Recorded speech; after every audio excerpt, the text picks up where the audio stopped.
Hey YouTube, this is Son of Prepper One. Welcome to Boots on the Ground and News You Should Know. Let's start right into with China.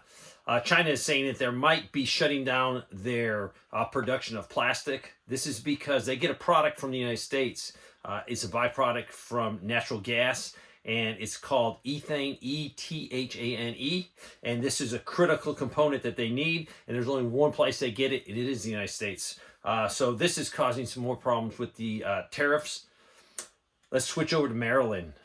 There's over 109,000 Marylandians who could be thrown off of Medicaid if Congress does not, or if they do require a work requirement for coverage. So basically, people cannot work and they get the Medicaid, but they're trying to say now you have to work at least 20 hours a week to still qualify for this assistance.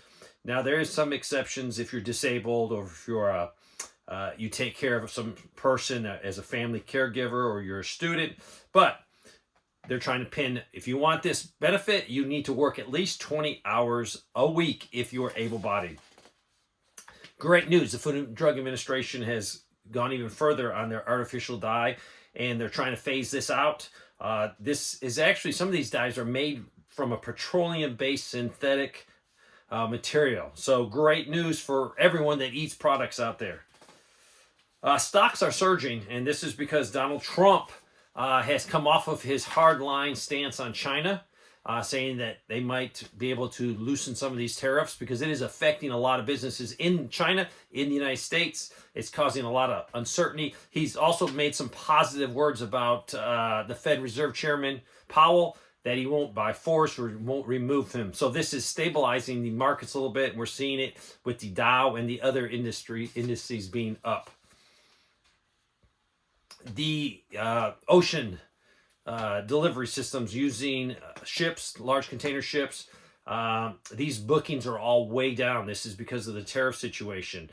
So there's a negative impact on longshoremen, people unloading these all this cargo, and then you have the ripple down effects of the trucking companies. All these drivers that pick up containers and ship them all over the United States. Definitely is a slowdown here, so we have to watch that. Also, there's a program that was started by Joe Biden, and it was because of the Pandemic Era American Rescue Plan Act, and it set aside $5 billion to help people get out of homelessness if they have domestic violence problems or there have been human trafficking. But this is 60,000 people are still using this program, and they're running out of money. Also, housing market. Right now, the sellers are making major concessions to the buyers. Before, buyers had to give, in a lot of areas, they had to make a larger offer than the asking price. But right now, we're seeing a slowdown. This is because the tariffs, economic conditions are deteriorating inside the United States because of all this uncertainty. Also, the mortgage rates are climbing up. So some areas of the countries, they have to do more to entice people to buy their homes. The U.S. construction market consumes about 50 billion board feet of lumber every year.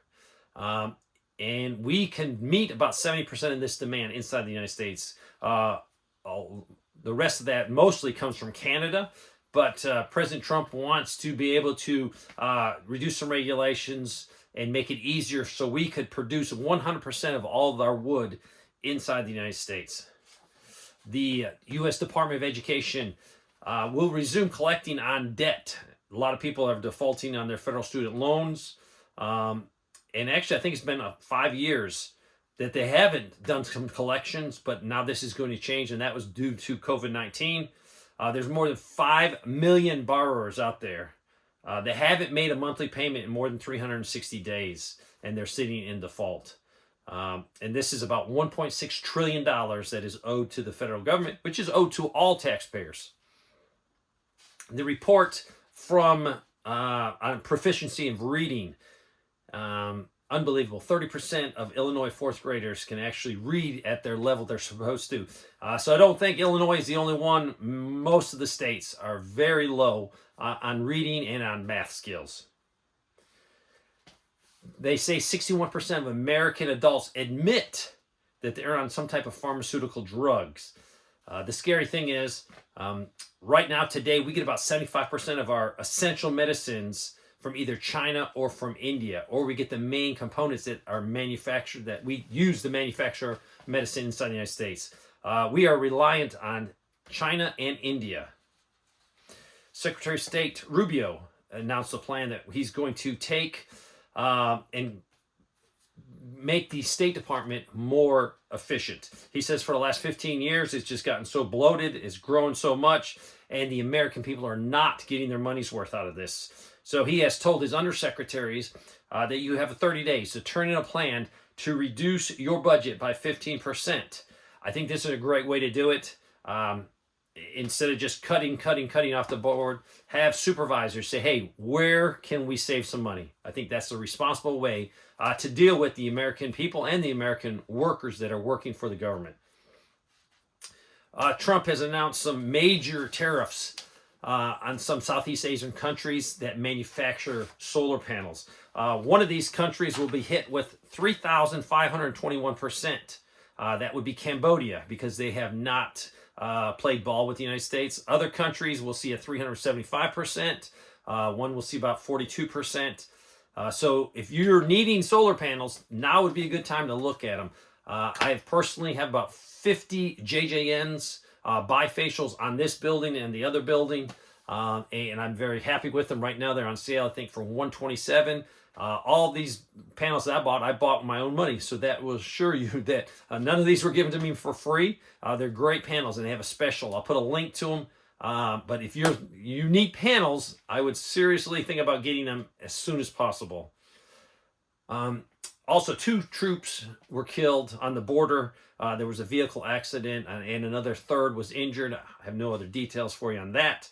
Also, I've received information. I will be very general on it. I won't be specific, but major units, be it reserve units, be it active duty units, have had some major training exercises canceled. These are exercises that get planned out a year or more in advance. These are where units leave their home base, they go to a training environment, and they get evaluated, and then they get certified that, hey, you are deployable now, you've met the requirements. Many of these training exercises have been canceled, and I just received this information the last couple days. So I find that very interesting. Is it to save money, or they're planning something else? So there you go. There's some information that you can use to better prepare yourself for what's coming. Thanks for watching.